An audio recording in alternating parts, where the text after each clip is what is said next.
পড়তো? ধন্যবাদ দিদির কাছে চারপাশে ঘুরলো ঈশ্বরের লোকেরা এবং ইলের মাছিস পড়ে গেল। হালেলুয়া। আমাদের জীবনে হয়তো সেরকম অনেক কিছু মাছিস আছে, যখন আপনি ধন্যবাদ দিবেন সেটা ভেঙে পড়ে যাবে। কি দেবেন?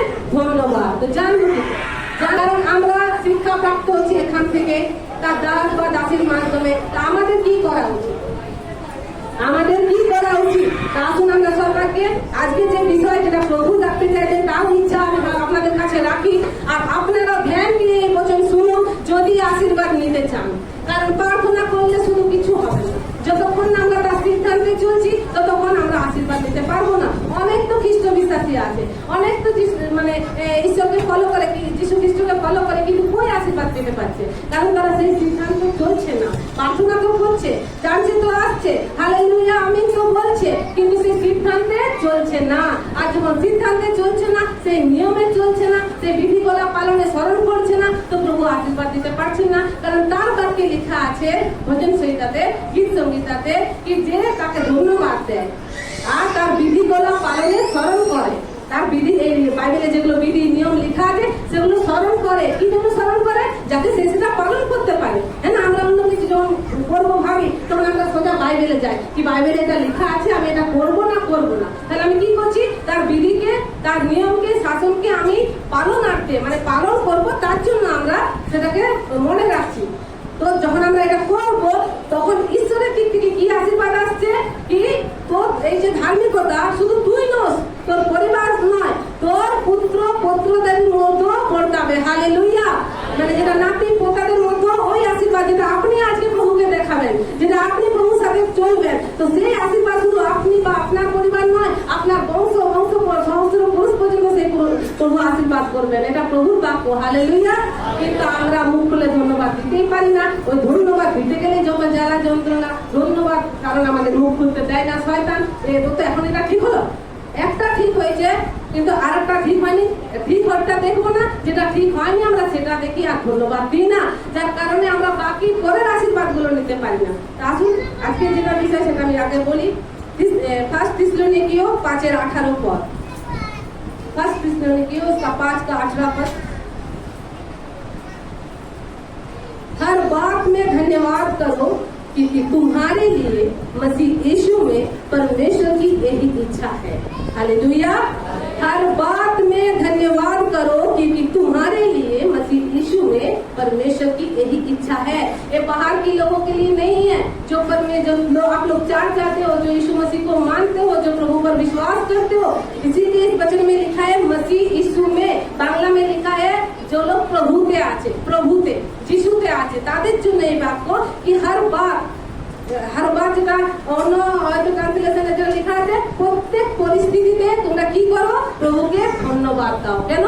क्योंकि तुम्हारे लिए मसीह यीशु में परमेश्वर की यही इच्छा है। हालेलुया।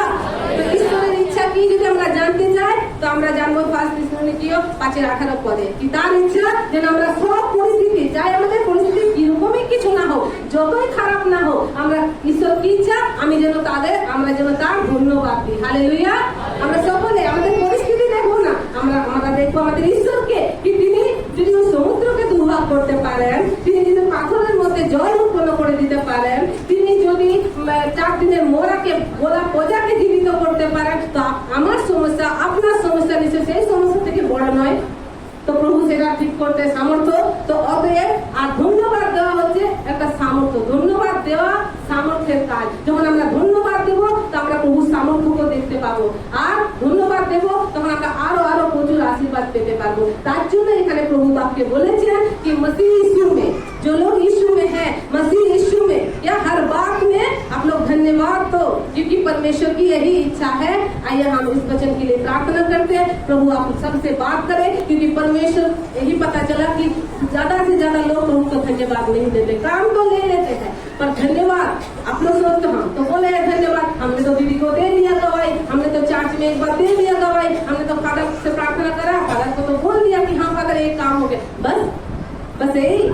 वो जो आपको प्रभु ने दिया है, जिसके लिए आप धन्यवाद दिए, वही धन्यवाद से आप और बढ़ाओ, तो परमेश्वर भी आपके जीवन में इतना धन्यवाद का कारण कर देंगे ना, आप धन्यवाद प्रभु को देते थक जाओगे पर प्रभु का काम खत्म नहीं होगा। हालेलुया।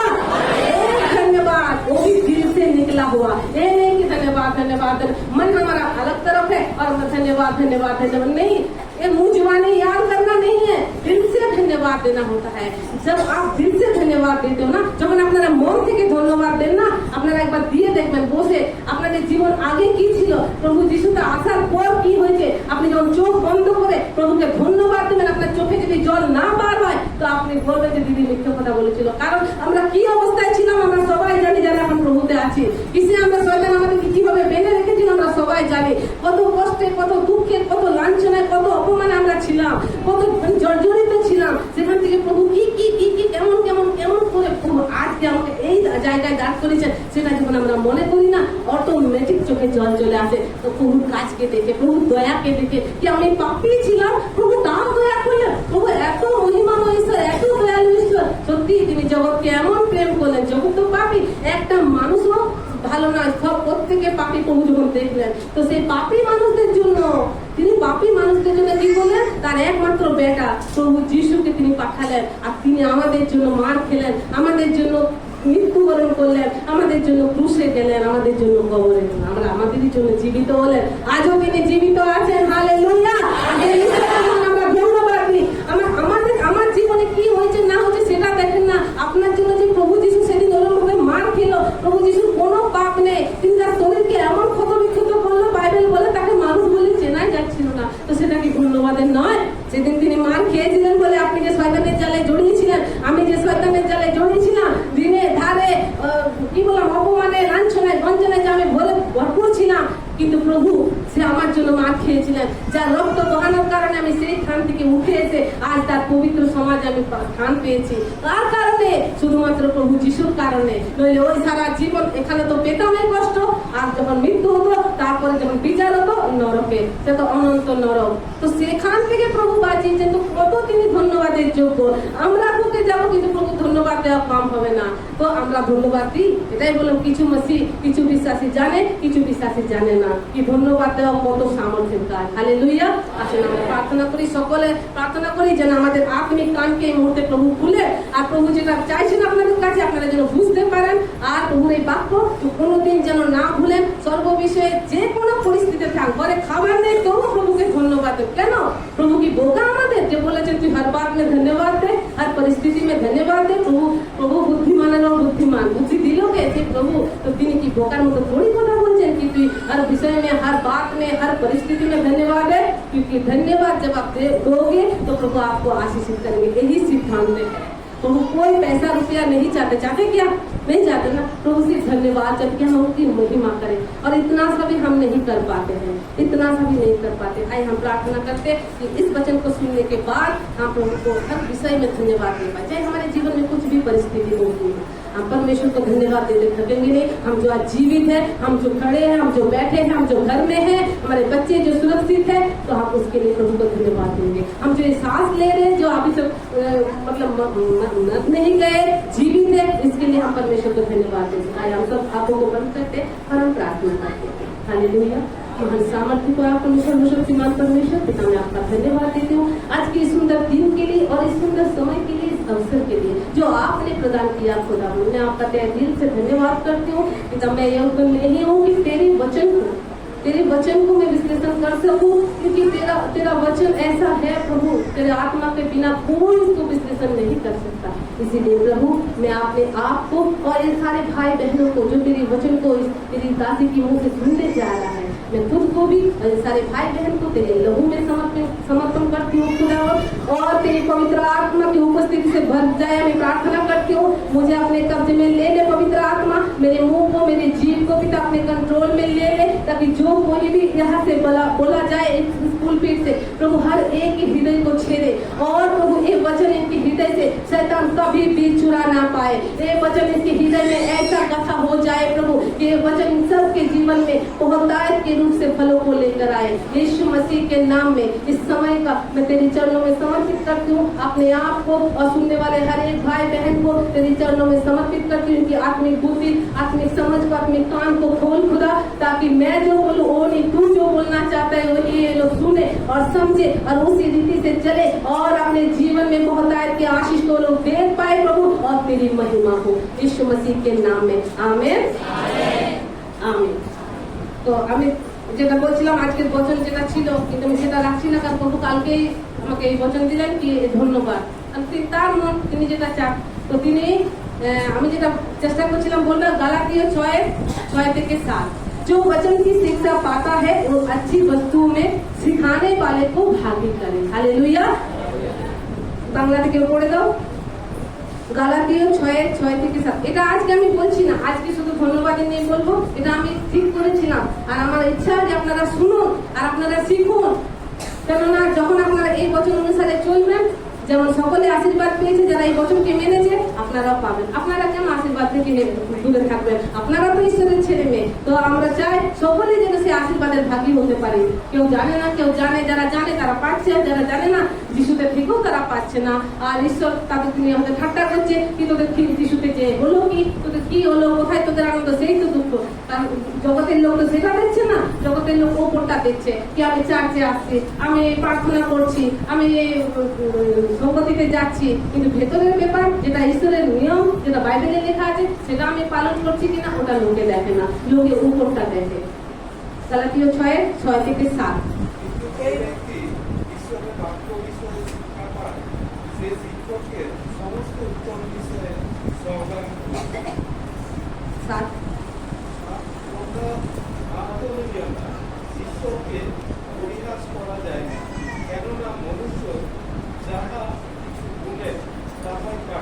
हालेलुया।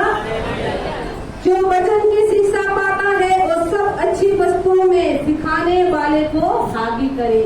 जो आप लोगों को सिखाते हैं, आप लोगों के जीवन में जो भी अच्छी वस्तुएं बनता है, जो भी आप आपके घर में परमेश्वर कुछ करते हैं, आशीष देते हैं, उनमें किसको बोला है भागी करो? जो आपको सिखाते हैं, चर्च का पास्टर, जो पुरोहित होता है, जो हमें वचन का शिक्षा देते हैं। तो हमारे जीवन में अगर कुछ भी अच्छी चीजें घटे, कुछ भी अच्छा आशीष मिले, तो हमें उसको किसको भागी करना पड़ेगा?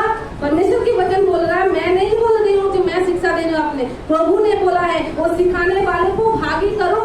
हमारे खेत में खलिहान में अगर कुछ होता है, साग सब्जी बोलो, मैं छोटे से ले, तो हम कहाँ ले आते हैं? पहला फसल भवन में ले आते हैं कि ये हमारा पहला उपज है, पहला फसल है, तो हम जब देते हैं ना, बाकी फसल सुरक्षित रहते और वो बढ़ता ही जाता है, बढ़ता ही जाता है। और गलातियों 6:7 में लिखा है, धोखा ना खाओ, परमेश्वर ठट्टों में नहीं उड़ाया जाता, क्योंकि मनुष्य जो कुछ बोता है वही काटेगा। हालेलुया। जो कुछ मनुष्य बोएगा, आप ऐसे बोओगे परमेश्वर की राज्य में, जैसे वचन कहता है कि आपके हर एक अच्छे वस्तु में अपने सिखाने वालों का, जिससे आप सीखते हो वचन, जिससे आप सीखते हो, बढ़ते हो प्रभु में, तो अधिकार है उस भाई या बहन का, वो मास्टर का, वो याजक का, कि आपके हर एक अच्छे चीजों में उनका अधिकार है परमेश्वर की वचन के अनुसार। तो क्या हम करते हैं? नहीं करते, इसलिए तो हम आशीषित नहीं होते। हम प्रार्थना तो कराते हैं दास को देकर, पर जब वो प्रार्थना सुना जाता है, जब हमारे जीवन में आशीष आता है, पर उसमें भागी नहीं करते। मास्टर प्रार्थना कर दो 3 लाख फंसा हुआ है, नहीं मिल रहा है, सब लोगों को मिल गया, पर मेरा कुछ ऐसा गड़बड़ी हो गया, नहीं बना। दास ने या दासी ने प्रार्थना किया, आपका वो 3 लाख बन गया। हाँ दीदी वो 3 लाख मिल गया, प्रभु का धन्यवाद हो, चर्च में आकर भी गवाही दिया, तो आपने वो अच्छे जो आपको मिलने वाला नहीं था, उसमें क्या परमेश्वर के राज्य के लिए आपने बोया? ये जो चर्च बन रहा है इसके लिए बोया? अपने अच्छी वस्तुओं में जो सिखाते हैं आपको, जो सिखा रहे, ये जो सिखा रहे कि देखो वचन में ऐसा लिखा है, आप इसको पालन करोगे तो और आशीषित होगे। पर लोग साहस नहीं पाते, ये बोल दूं 3 लाख तो मिला, इसमें हम इतना बोल, इतना तो कम हो जाएगा, पर वो मूर्ख के काम करते हैं। वो जितना बोएगा वो 100 गुना कर काटेगा। यही साहस को ही नहीं दिखा पाता है। और जो दिखाता है, जो उस पैसे में देता है परमेश्वर की राज्य काम के लिए, परमेश्वर की दास के पास आकर बोलता है, तो वो पैसा परमेश्वर जो वचन को माना है उसने, उसी के कारण, उस धन्यवाद के कारण परमेश्वर उनको और देता है। तो वो बहन या भाई तब उसको समझ में आता है कि सच में मैंने बोया। ये बहुत सारे गवाही मेरे जीवन में मैंने ऐसा करके देखा है, और ये सच में फूल पीठ से कोई नहीं ऐसा बोलता, ये सच में घटता है। जब आप बोते हो ना, प्रभु 1 रुपया का भी ऋणी नहीं रहता, वो आपको 100 गुना करके वापस देता है। आप धन्यवाद दोगे तो प्रभु आपको और धन्यवाद देने का मतलब योग्य बना देंगे। जब दुनिया के लोगों को आप कुछ गिफ्ट देते हो, शादी में हो या ऐसा ही हो, चलो इस बहन ने मुझे कुछ गिफ्ट दिया, तो मैं इसको क्या बोलूंगी? আমি একে কি বলবো যখনই আমাকে কোনো উপহার দেবে? ধন্যবাদ, হ্যাঁ না? ধন্যবাদ বল তুমি আমাকে এটা দিলে। কিন্তু আমি যে ও যে আমাকে গিফটটা দিল, আমি যে ওকে ধন্যবাদ দিলাম, ও কি পরে আমাকে আরেকটা গিফট দেবে? দেবে না। কারণ আমরা যখনই গিফট দিই আমাকে রিটার্ন এটাই আসে কি মোস্ট ওয়েলকাম, থ্যাংক ইউ, কি ওয়েলকাম, কি মেনশন নট, এইরকম আমাদের ওদিক থেকে শুনতে আসে থ্যাংক ইউ। তো বাস এটা, কিন্তু তারপরে বলার পর কি ও যে আমাকে ধন্যবাদ দিল, আমি যে ও যে আমাকে গিফটটা দিল আর আমি যে ওকে থ্যাংক ইউ বললাম, থ্যাংক ইউ বলার পর ওকে আমাকে আরো গিফট দেবে? দেবে না, ও চলে যাবে। কিন্তু পরমেশ্বর, আমাদের ঈশ্বর সম্পূর্ণ আলাদা। हालेलुया, আমাদের ঈশ্বর সম্পূর্ণ আলাদা। जब आपने जब आप उनको दिल से धन्यवाद दोगे ना, जब आप धन्यवाद दोगे, जैसे आपने प्रभु ने आपको गिफ्ट दिया, आपने कुछ मांगा परमेश्वर से कि प्रभु मेरा ये काम बना दे, प्रभु बहुत दिनों से कोशिश कर रहा, प्रभु ये ना होगा तो ऐसे मुसीबतें आ जाएंगी, तो आपका प्रार्थना प्रभु ने सुन लिया और आपका वो काम बन गया। अभी आप परमेश्वर को धन्यवाद दे दो कि प्रभु तेरा धन्यवाद, अगर ये नहीं होता तो मैं इतना दिक्कत में पड़ जाती, पर परमेश्वर तू महान है, तू प्रार्थना का सुनने वाला परमेश्वर है, तू सच में जीवित। ऐसे आप उनकी स्तुति कर रहे हो, उनका धन्यवाद दे रहे हो। तो इंसान जैसे धन्यवाद देते हैं, मैं वापस चली गई, इसने मुझे गिफ्ट दिया, मैंने धन्यवाद बोला, वापस चली गई, पर परमेश्वर वापस नहीं चले जाते। वो बोलते ठहर जा बेटा, ठहर जा बेटा, तेरे लिए और भी है, तूने धन्यवाद दिया, इसके बदले में मैं तुझे और दूंगा ताकि तू और धन्यवाद दे पाए।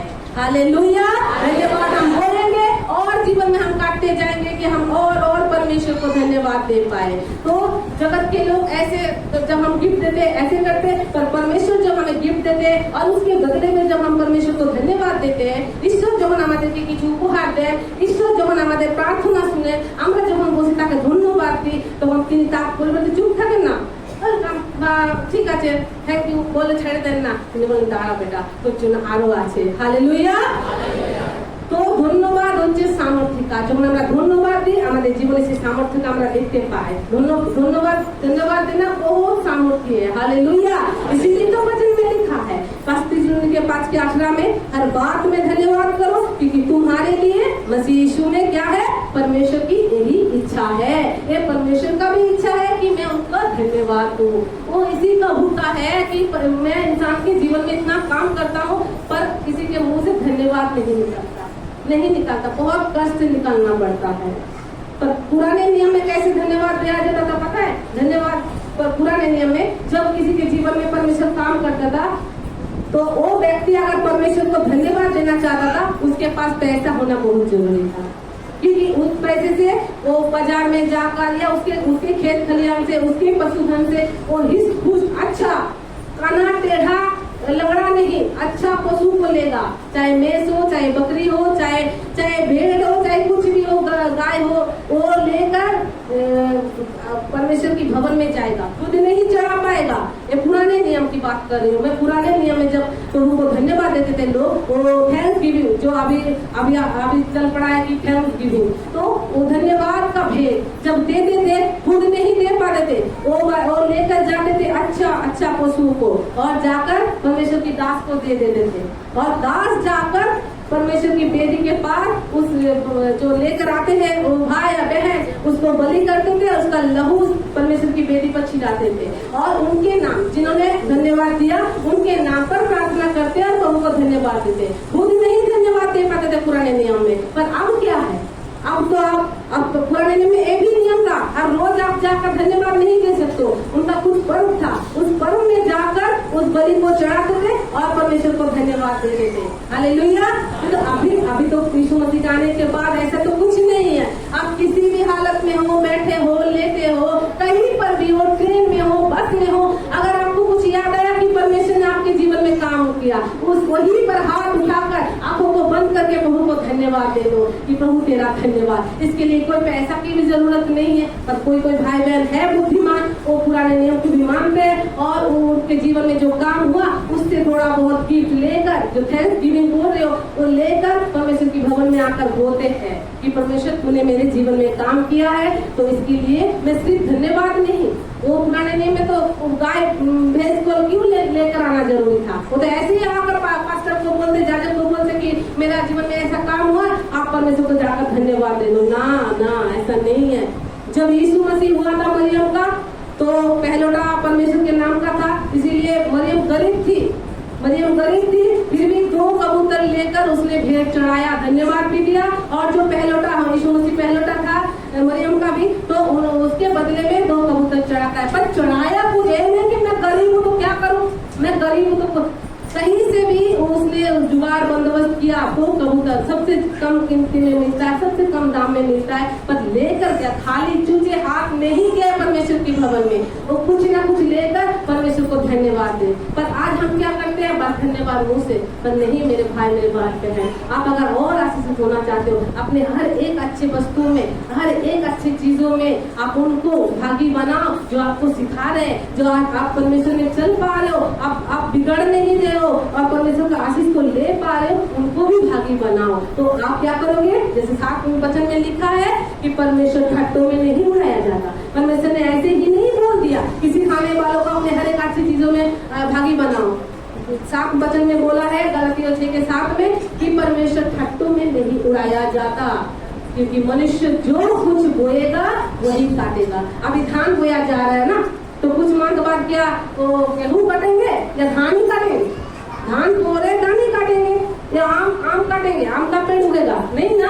अब जो बो रहे हो खेत में वही काटोगे। इसलिए आप भी जो भी बोते हो, चाहे परमेश्वर की राज्य में हो, चाहे कहीं पर भी हो, आप वही काटोगे। अच्छा बोगे तो अच्छा काटोगे, गाली बोगे तो आप भी गाली काटोगे, निंदा बोगे आप निंदा काटोगे, और आप किसी के मतलब हत्या करोगे तो वही आपको भी काटना पड़ेगा। आप कुछ भी बोगे आपको उसको काटना ही पड़ेगा। ये परमेश्वर का क्या बोला मैंने, सिद्धांत है, ये परमेश्वर का नियम है, ये होगा ही होगा, आपको काटना पड़ेगा, क्योंकि बोया आपने ही है, लोगों ने तो नहीं हुआ, जो लोगों ने बोया वो लोग काटेंगे। और तो फिर हम क्या सीखते इस वजह से, आज से जो भी हम बोएंगे अच्छा बोएंगे, ताकि आप जब उगे तो हम काट ले पाए, अच्छा काट पाए। हालेलुया। तो अभी नया मतलब यीशु मसीह आने के बाद कोई विशेष समय का जरूरी नहीं है। हम कहीं भी किसी भी समय कभी भी मन याद आया कि परमेश्वर ने मेरे जीवन में काम किया, परमेश्वर ने मुझे जिंदा रखा, तो दिल से जब वो धन्यवाद निकलते हैं ना, तो परमेश्वर खुश होते हैं और उसके बदले परमेश्वर और उनके जीवन में काम करते हैं और वो और धन्यवाद देते हैं और ज्यादा धन्यवाद का जो, क्योंकि हम लोग देखते हैं गवाही जो लोग देते हैं, हम देखते हैं वो बार बार गवाही देने के लिए उठते, क्यों? उसने जो दिया धन्यवाद परमेश्वर, इसलिए उनके जीवन में और काम किया। पर ऐसे बहुत सारे आपके बीच में ही बैठे हैं या आज तो आए भी नहीं, जब दिक्कत में थे, जब बहुत संकट में थे, तब तो परमेश्वर को पुकार रहे थे, चार्ट में भी आ रहे थे, पर जब परमेश्वर ने काम कर दिया, आज चार्ट में उसका मुंह भी नहीं दिखा जा रहा है, तो परमेश्वर दुखी नहीं हो रहे? उसको परमेश्वर और आशीषित करना चाहता था, पर उसने इस सिद्धांत को नहीं माना।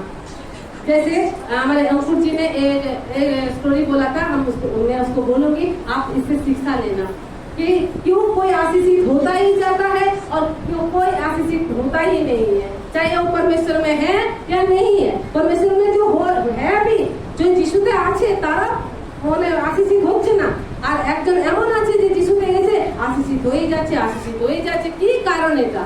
কি কারণ? সেটা আমরা বাইবেল থেকেই পাবো। কারণ প্রভু আমাদের কাছ থেকে কি চায়, আমরা কি বললাম ফার্স্ট খ্রিস্টানকে 5:18 कि তার ইচ্ছা আমরা প্রভু যিশুতে যেন তাকে ধন্যবাদ দিয়ে যায়। হালেলুয়া। তো দুজন ব্যক্তি ছিল, মনে করো আমাদের ফাদার আর আমাদের লোকদের মধ্যে দুজন আছে, তো ফাদারের সাথে ঈশ্বরের আত্মার কথা বলেন, এবারে ফাদার বেরিয়েছেন ভিজিটে। এবার সেই এক ব্যক্তি, যে ব্যক্তি অনেক গরিব, ছেঁড়া টেড়া জামা খেতে পায় না, আর অনেক কষ্টে আছে, ভাঙা ঘরে আছে, মানে খুবই মানে কি বলবো খারাপ অবস্থা। তো সে ঈশ্বরের দাসের কাছে এসেছে কি তোমার সাথে বহুদা তোমার সাথে তো ঈশ্বরের আত্মার কথা বলে, তো আমার মেয়ে জিজ্ঞাসা করবে না যখন আজ রাত্রে তুমি প্রার্থনায় বসবে, ঈশ্বরের আত্মাকে জিজ্ঞাসা করবে আমাকে কবে ঠিক করবে, আমার সাথে কবে আশীর্বাদ তিনি আমাকে দেবেন, আমি কি এমনি ছেঁড়া গেঞ্জি ছেঁড়া প্যান্ট, আমি খাবার খেতে পারবো না, এরকম লোকের এঠো মুঠো খাবো কুড়িয়ে বাড়ি, এটাই কি আমার মানে সারা জীবন করতে থাকবো, আমি কবে আশীর্বাদ পাবো প্রভুর কাছ থেকে? ঈশ্বরের দাস, তুমি ঈশ্বরের আত্মাকে জিজ্ঞাসা করো যখন তুমি প্রার্থনায় বসবে, তোমার সাথে তো কথা বলে। ফাদার বললেন হ্যাঁ ঠিক আছে, যখন আমি প্রার্থনায় বসবো ঈশ্বরের আত্মা আমার কাছে আসবেন, আমি বলবো তোমার বিষয়ে।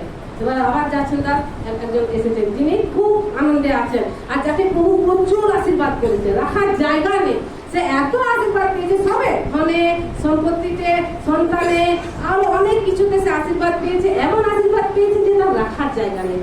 সে এবার বলছে, প্রভু আর আশীর্বাদ করো না, আমার রাখার জায়গা নেই, তুমি আমাকে অনেক আশীর্বাদ করেছো। তো সে যখন ঈশ্বরের দাসকে দেখতে পেয়েছে, তো সে এসে বলছে, ঈশ্বরের দাস, আপনার সাথে যখন ঈশ্বরের আপনার কথা বলবেন না, আপনি আমার বিষয়ে বলবেন, আপনি বলবেন আমাকে যেন না হয়ে আসেন, কারণ আমার রাখার জায়গা নেই। প্রভু আমাকে অনেক আশীর্বাদ দিয়েছেন, আমি ভালো আছি, আমার সন্তান সম্পত্তি সবাই ভালো আছে, সুস্থ আছে, আমার টাকা পয়সা কোনো অভাব নেই, এমনকি রাখারও জায়গা নেই। হালেলুয়া। এক ব্যক্তি এত খুশিতে আর এক ব্যক্তি অমনি দুঃখী। তো সেই ব্যক্তিও ঈশ্বরের দাসকে বলছে যে আজ যখন আপনার সাথে ঈশ্বরের আপনার কথা বলবে, আপনি এটা জিজ্ঞাসা করবেন কি আমাকে যেন আশীর্বাদ না দেন আজ থেকে। তো ঈশ্বরের দাস বললেন, হ্যাঁ ঠিক আছে, আমি যখন প্রার্থনায় বসবো, ঈশ্বরের আত্মা যখন আমার সাথে কথা বলবে, আমি নিশ্চয়ই তোমার নিয়ে বলবো। এবার ঈশ্বরের দাস বাড়িতে এসেছে, তিনি প্রার্থনায় বসেছেন, ঈশ্বরের আত্মা তার সাথে কথা বলা শুরু করে দিয়েছে। এবার ঈশ্বরের দাস ওই প্রথম ব্যক্তি নিয়ে বলেছে পবিত্র আত্মাকে কি আপনি, ওই ব্যক্তি জিজ্ঞাসা করছে আমাকে কি ওকে আপনি কবে আশীর্বাদ করবেন, ও তো অনেকদিন প্রভুতে আছে, তবু তো ছেঁড়া জামা, তবু তো ওই নোংরা ঘরে আছে, ভাঙা ফোটা ঘরে জল পড়ছে, বা খেতেও পায় না, লোকেরা খায় ফেলে দেয়, সেটা খাচ্ছে, তো ওকে আপনি কবে আশীর্বাদ করবেন? তো ঈশ্বরের আত্মা ঈশ্বরের দাসকে বললো, ঠিক আছে, কাল যখন তোর সাথে দেখা হবে, ওকে তুই বলবি ও যেন ধন্যবাদ দিতে শুরু করে। হালেলুয়া। কি বলে? ধন্যবাদ। না ফাস্টিং, না গড়বড়ি চলা, না কোনো বলি করা, না টাকা পয়সা পাওয়া, তিনি শুধু বললেন তুই তাকে বলবি যেন সে কাল থেকে ধন্যবাদ দেওয়া শুরু করে। ঈশ্বরের দাস বললেন, ঠিক আছে প্রভু, আমি তাকে সেটাই বলবো। এবার বললেন, প্রভু আরেকজন ব্যক্তি আমাকে জিজ্ঞাসা করছে, তাকে তুমি প্রচুর আশীর্বাদ করেছো, তাকে এত আশীর্বাদ করেছো, সে আর নিজের মুখে বলছে আর যেন তুমি তাকে আশীর্বাদ না করো, কারণ রাখার জায়গা নেই। তো প্রভু বলেন, ঠিক আছে, তোর সাথে কাল যখন তার দেখা হবে, তুই তাকে বলবি কাল থেকে সে যেন ধন্যবাদ দেওয়া বন্ধ করে দেয়। হালেলুয়া। ধন্যবাদ দেওয়া বন্ধ করে দেয়। ও যদি ধন্যবাদ দেওয়া বন্ধ করে দেয়, আমি তাকে আশীর্বাদ দেওয়া বন্ধ করে দেবো। ঈশ্বরের দাস বলেন, ঠিক আছে, আমি কাল যখন দেখা হবে, প্রভু তোমার কথা আমি তাদেরকে বলবো। এবার রাত পার হয়েছে, সকাল হয়েছে, আবার ঈশ্বরের দাস ভিজিতে বার হয়েছে। এবার সেই প্রথম ব্যক্তির সাথে দেখা হয়েছে, ঈশ্বরের দাস হয়েছে তার কথা, হ্যাঁ আমার কাছে বলুন প্রভু। হ্যাঁ নিশ্চয়ই বলবেন। তো প্রভু একটা কাজ দিয়েছে, তুমি আজ থেকে এই মুহূর্তে থেকে তাকে ধন্যবাদ দিতে শুরু করো। তাকে কি দিতে শুরু করো? ঈশ্বরকে ধন্যবাদ দিতে শুরু করো। সেই ব্যক্তি তার নিজের দিকে তাকাচ্ছে, ছেঁড়া জামা, ময়লা জামা, পেট চুনচুন করছে খাবার। ওই আপনি বলছেন কিভাবে আমি ধন্যবাদ দেবো? ঈশ্বর করলো কি আমার জীবনটায়? করুক তবে না ধন্যবাদ দেবো। আপনি দেখতে পাচ্ছেন আমার অবস্থা, আমি পুড়িয়ে বাড়িয়ে খাচ্ছি, আর আপনি বলছেন আমি ধন্যবাদ দেবো? এখন থেকে আগে করুক তো কাজটা, তারপর তো ধন্যবাদ দেবো। আমি এখন ময়লা জামায়, ছেঁড়া কাপড়ে, খিদে পেটে আছি, আর আপনি বলছেন ঈশ্বরের আত্মা এমনি বললো আমি যেন তাকে আজ থেকে ধন্যবাদ দিতে। আমি কখনোই ধন্যবাদ দিতে পারবো না, আগে তিনি আশীর্বাদ করুন, তারপর আমি ধন্যবাদ দেবো। তো ঈশ্বরের দাস চলে গেলেন সেখান থেকে।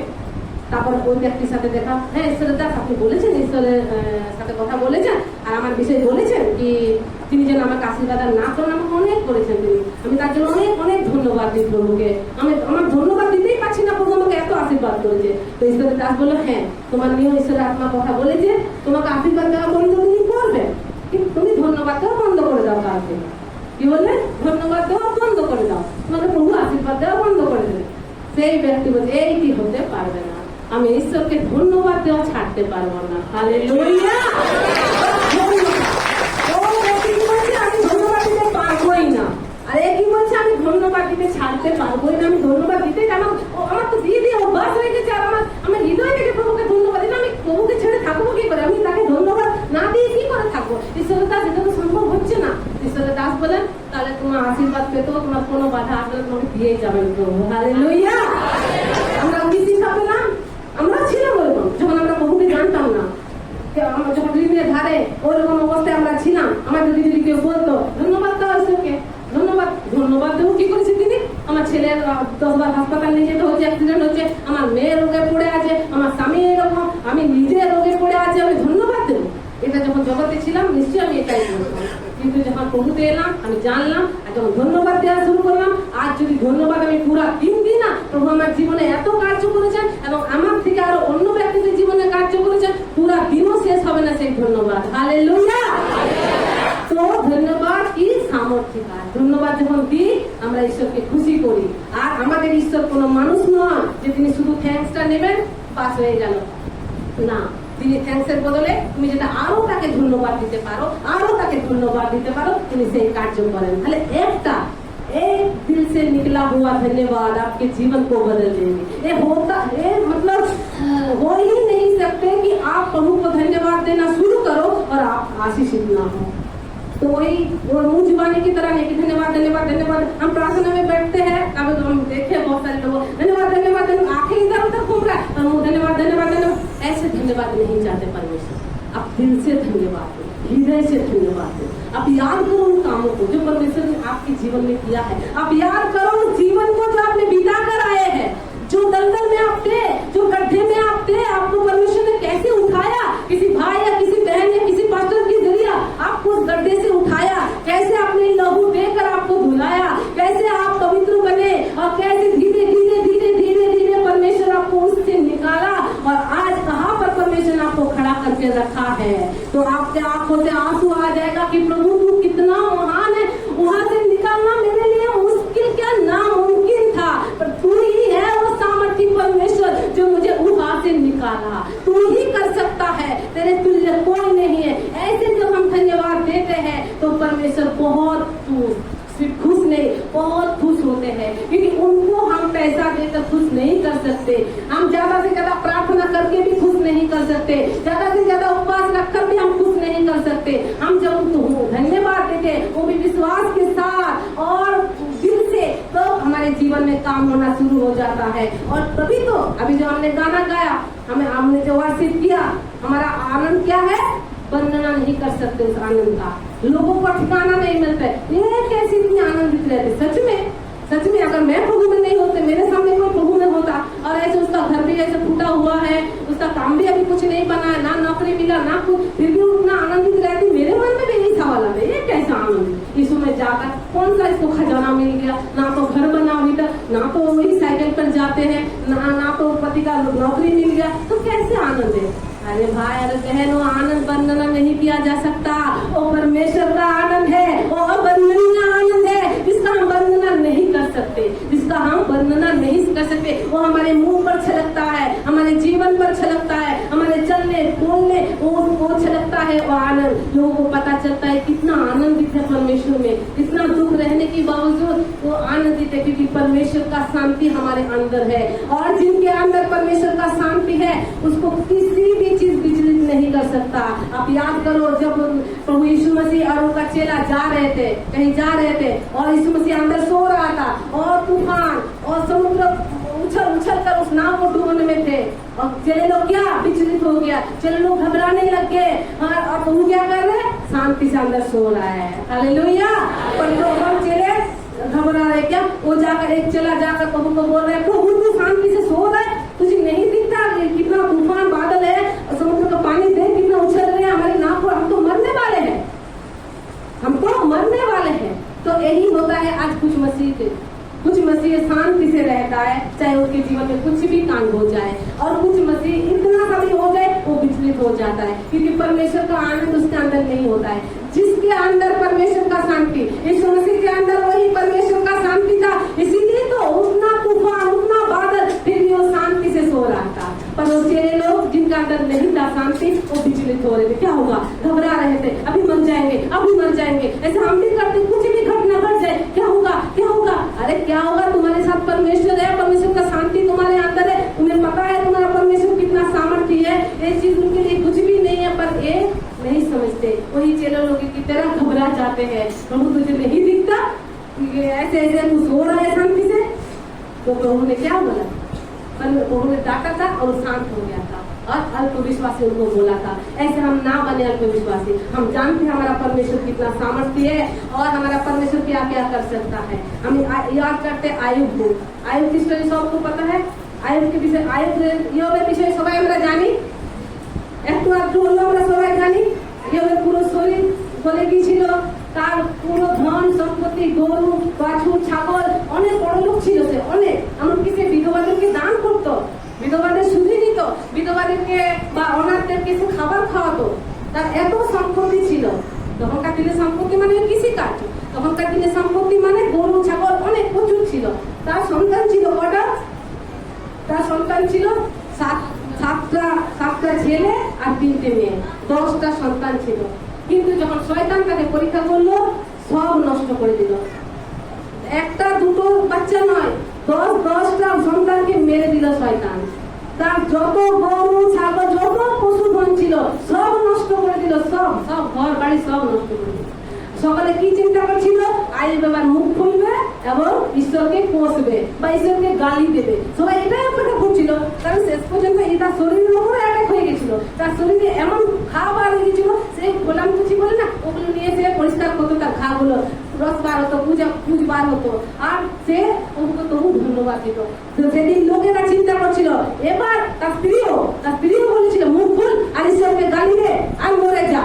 তো জীবনে এত ঘটনা ঘটলো, তাও তুই ঈশ্বরকে ধন্যবাদই দিচ্ছি, এবার মুখ খুল আর গালি দে আর তুই মরে যা। কিন্তু সেদিন আজ মুখ খুললো আর কি বললো?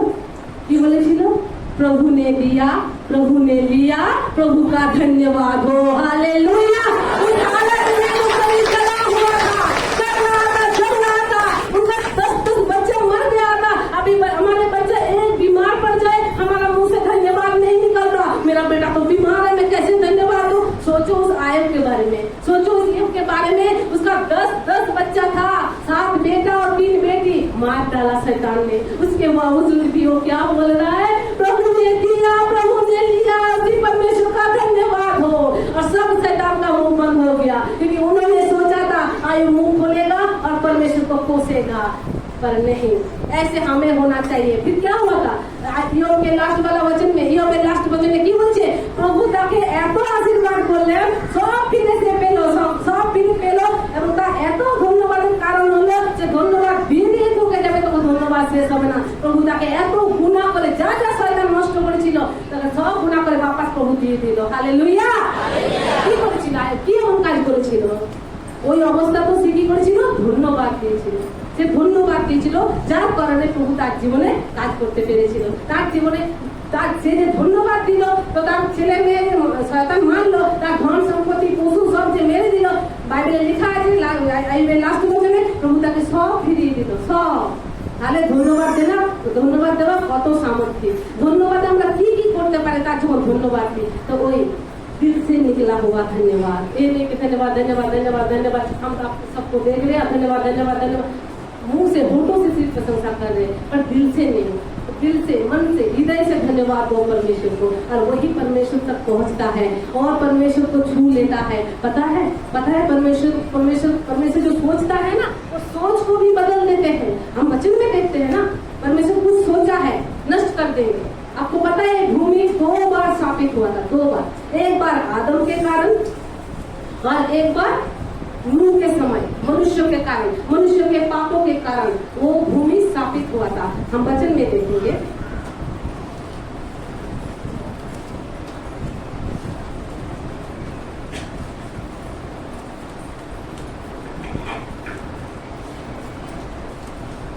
आदि पुस्तक 6 का 5 और 7, 5 से लेकर 7।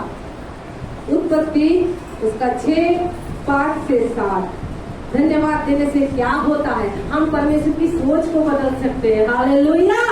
हम जो परमेश्वर की बेटा और बेटी है, अगर हम वो दिल से धन्यवाद देना, तो परमेश्वर हमारे पापों के कारण, हमारे गुनाह के कारण, मनुष्य के अत्याचार के कारण अगर कुछ सोचा है कि मैं नष्ट कर दूंगा, एक बंदा या बंदी परमेश्वर का अगर वो प्रार्थना करे तो परमेश्वर रोक लेते उस चीज को।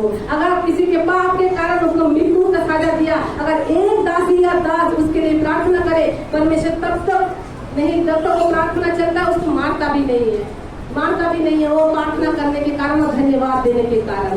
तो यही हुआ था। हम पढ़ते हैं, बांग्ला में कोई पढ़ दीजिए। उत्पत्ति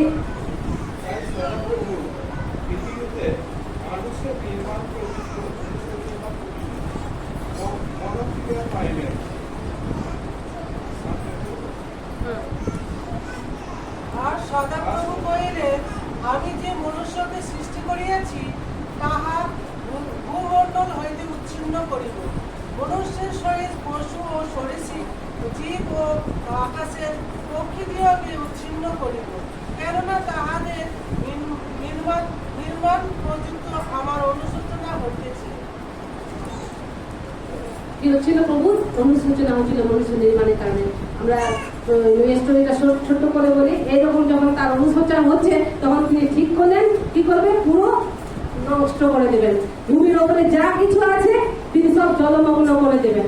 এই জন্য তিনি দেখছেন যে কেউ ভূমি নেই, নীল সমুদ্রে কেউ ভূমি নেই, কিন্তু প্রভু দেখলেন। প্রভু কি করলেন? দেখলেন, মানে প্রভু দেখেন, প্রভু দেখলেন যে এক ব্যক্তি তার পথে চলে, থেকে নূহ আর তার পরিবার।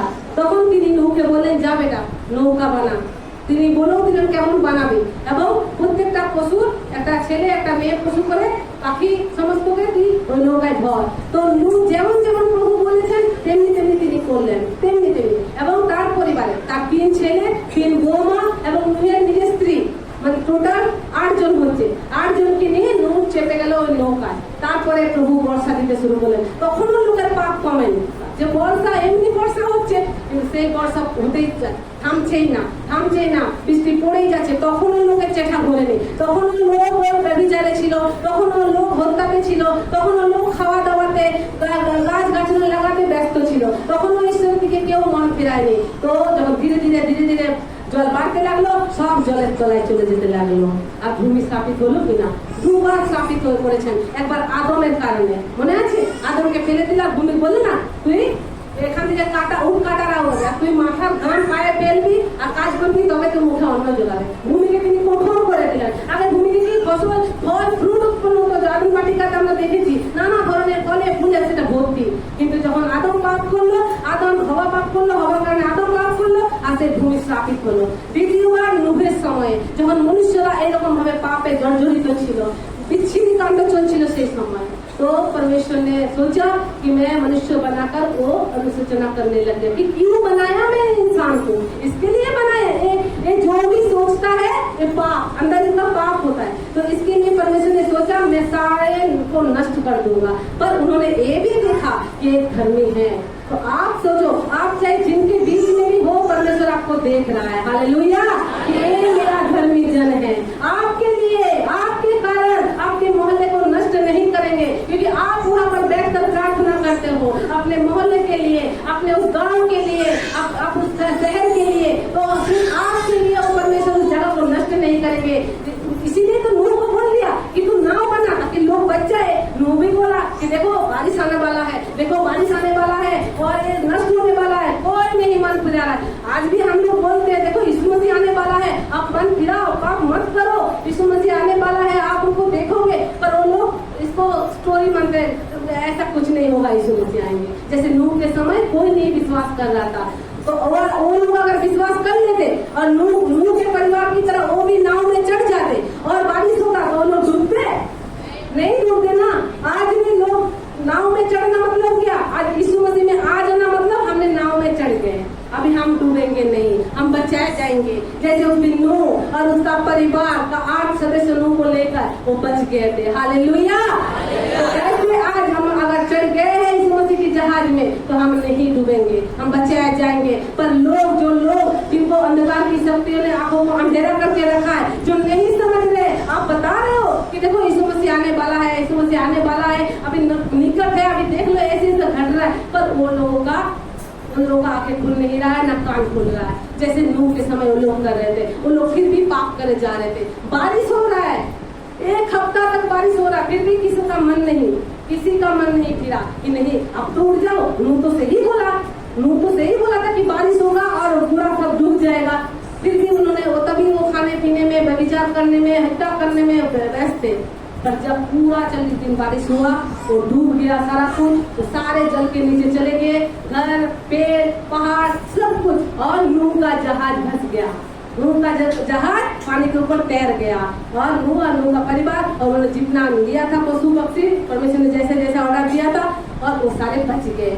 अब जिस दिन यहोवा ने पानी रोका और नूह जहाज से नीचे उतरा उन सारे पशु पक्षी और अपने परिवारों को लेकर, तो नूह ने क्या किया, वो सारे पशु पक्षियों में अच्छा जो पशु था, पक्षी था, जो जहाज में था, तो उनका लेकर उसने बेदी बनाकर बलि चढ़ाया। क्या चढ़ाया? बलि चढ़ाया। किसके कारण?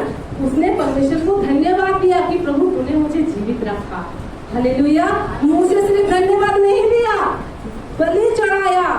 बलि चढ़ाया, गिफ्ट दिया परमेश्वर को और फिर धन्यवाद दिया। तो फिर जब उसने धन्यवाद दिया तो परमेश्वर का सोच बदला। हमने तो यही पढ़ा। यहोवा ने देखा कि मनुष्य को बुराई पृथ्वी पर बढ़ गए हैं और उसके मन के विचार में जो कुछ भी उत्पन्न होता है वो निरंतर बुरे ही होता है। इंसान के, मनुष्य के मन में जो भी चिंताएं उत्पन्न होता है, क्या होता है? बुरा होता है। अच्छा सोच ही नहीं सकते इंसान, क्योंकि वो आ रहा है लहू बहकर, पाप वाला लहू, तो सोच ही नहीं सकते। तो यहोवा क्या बोला? यहोवा ने देखा। यहोवा देखते हैं, अभी भी देख रहे हैं क्या कौन क्या कर रहा है। कोई पवित्र दिन में खेत में जाकर धान बो रहे हैं या कोई खेत को छोड़कर परमेश्वर की भवन में आकर ये इस बीज को उगा रहे हैं अपने हृदय में। अभी आप बोलो, जो बीज आप अपने हृदय में जाने दे रहे हो, ये आपको जीवित रहेगा या खेत में जो आप लोग बोने जा रहे हो वो आपको जीवित रखेगा? यीशु मसीह ने क्या बोला? मनुष्य केवल रोटी से नहीं बचता, वो परमेश्वर की मुंह से निकला गया हर एक वचन से जीवित रहेगा। तो जो भाई जो बहन इस चीज को नहीं समझते, आज के इस पवित्र दिन जो परमेश्वर ने एक ही दिन मांगा हमसे कि वो दिन तुम मेरे पर भवन में आकर मेरी महिमा करो, धन्यवाद की बलि चढ़ाओ, पर हम क्या कर रहे हैं? 6 दिन तो काम कर ही रहे, एक दिन भी जाकर खेत में वो दान बीज बो रहे ताकि हम खा पाए, क्या? रोटी के रूप में, चावल के रूप में। आप बोलो, यीशु मसीह ने बोला वो चावल हमें जिंदा रख सकता है? तो फिर तो कोई बीमारी नहीं होगा, कोई तो मरता ही नहीं। अच्छा खाना खाता है फिर भी मर जाता है, क्यों? क्योंकि रोटी चावल हमें जिंदा नहीं रख सकता। हमें जिंदा रख सकता है तो ये बीज जो परमेश्वर का वचन रूपी बीज है, ये जब हम खाएंगे और हमारे हृदय रूपी भूमि में बोएंगे तो जब उसमें जो फल उत्पन्न होगा और वो जब हम खाएंगे तो हम जीवित रहेंगे। हालेलुया। यहोवा ने क्या बोला? यहोवा ने देखा कि मनुष्य की बुराई पृथ्वी पर बढ़ गई है। किसके समय? नूह के समय। और उनके मन में विचार, जो भी विचार आता है वो बुरा ही होता है। जो भी विचार उत्पन्न होता है वो निरंतर मतलब अंतर नहीं है। जैसे प्रभु ने बोला निरंतर प्रार्थना करो, ऐसे मनुष्य के मन में निरंतर कुछ ना कुछ सोच रही है, गलत ही सोच रही है। आप खुद को परीक्षा करके देखो, ऐसा ही होता था। ऐसे हम किसी के लिए अच्छा सोचते भी, किसी के घर में कुछ चीज आया कि चलो किसी ने कुछ खरीदा तो हम हमारी सोच में क्या आएगा? इसने खरीदा, कैसे खरीद लिया, मैं कब खरीदूंगा, मेरा कब ऐसा होगा? हम उसको परमेश्वर को धन्यवाद नहीं देते कि हाँ प्रभु उसको तूने ब्लेस किया और मुझे भी तू करेगा। ऐसे नहीं हम कुड़कुड़ाते हैं, हाँ कैसे लाए पता नहीं, किसने दिया, उठा लिया, ऐसे करके हम कुड़कुड़ाते हैं। तो इसीलिए परमेश्वर ने देखा, लेकिन मनुष्य ने नहीं देखा। यहोवा ने देखा कि उनके विचारों में निरंतर बुरे ही होता है और यहोवा पृथ्वी पर मनुष्य को बनाने से पछताया। जब बनाया था परमेश्वर ने मनुष्य को तो क्या बोला था? उत्तम है। पर आज क्यों परमेश्वर पछता रहा है? परमेश्वर खुद पछता रहा है जिन्होंने मनुष्य को बनाया, मनुष्य के कारण, क्योंकि उसने परमेश्वर की राहों पर ना चलकर अपने ही बुद्धि से चला और पाप में पड़ा और पाप में फंसा रहा। अगर किसी ने, परमेश्वर ने किसी के जरिए बात भी किया, उसने अपने कानों को बंद करके रखा है और सुना नहीं है और बचने का कोई नाम नहीं है। वो लोग फिर पाप के बाद कर रहे हैं और निरंतर मन में वो बुराई सोच रहे हैं। तो यहोवा ने क्या बोला? जब पछताया और वो मन में अति खेदित हुआ, तब यहोवा ने कहा, मैं मनुष्य को जिसकी मैंने सृष्टि की है पृथ्वी के ऊपर से मिटा दूंगा। किसने बोला? परमेश्वर ने बोला मैं मिटा दूंगा। वही रखता है, वही मिटाता है, वही घाव करता है, वही चंगा करता है, वचन कहता है। तो जब हन्ना ने जब समूएल के लिए धन्यवाद नहीं देने के लिए गए थे ना, तो हन्ना पूरा 2 का अध्याय परमेश्वर का धन्यवाद चढ़ाई थी। जब समूएल को मंदिर में रखने के लिए गई थी तो वो सिर्फ परमेश्वर का धन्यवाद, वो पूरा अध्याय वो परमेश्वर की महिमा की। देखो उसको परमेश्वर ने बच्चा दिया, उसमें बात में जाते पहले मैं नूह में बोल देती हूँ, मैं मनुष्य को जिसकी मैंने सृष्टि की पृथ्वी ऊपर से मिटा दूंगा। क्या मनुष्य, क्या पशु, क्या रेंगने वाले वस्तु, क्या आकाश में पक्षी, सबको मिटा दूंगा, क्योंकि मैं उसके बनाने से पछताता हूँ। परंतु यहोवा के अनुग्रह की दृष्टि नूह पर पड़ी थी। हालेलुया।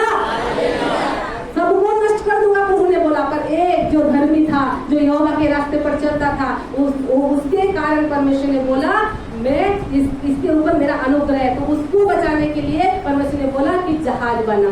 और वो जहाज बनाकर मैंने तो लोग जरूर पूछ रहे थे, तू जहाज क्यों बना रहा है? अभी तो खरा चल रहा है, कोई बारिश का नाम और निशान नहीं,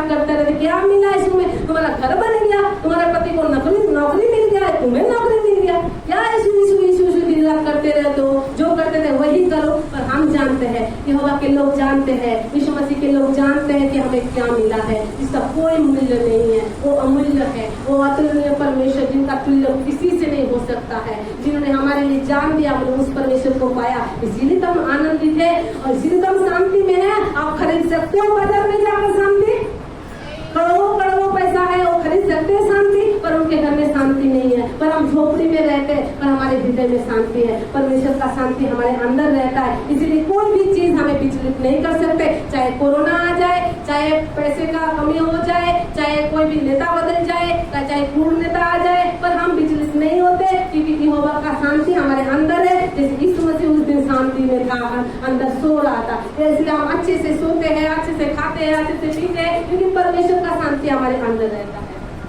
हालेलुया।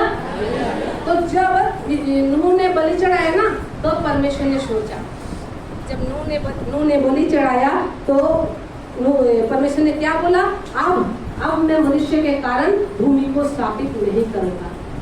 इसके लिए यहोवा ने किसके लिए इतना बड़ा डिसीजन लिया, उन्होंने तो सारा नष्ट करने का सोचा था और कर भी दिया था। पर जब नूह ने वो नाव से उतर कर वो वेदी पर बलि चढ़ाया अच्छे पशु का, और प्रभु का धन्यवाद दिया कि परमेश्वर तेरा धन्यवाद, तूने मुझे और मेरे परिवार को जिंदा रखा। हालेलुया। और वचन कहता है वहाँ पर कि परमेश्वर का सोच बदल गए, परमेश्वर ने सोचा और बोला कि मैं अब मनुष्य के कारण भूमि को श्रापित नहीं करूंगा, कभी भी ऐसे एक साथ सब डूब कर नहीं मरेंगे जैसे नूह के समय हुआ था।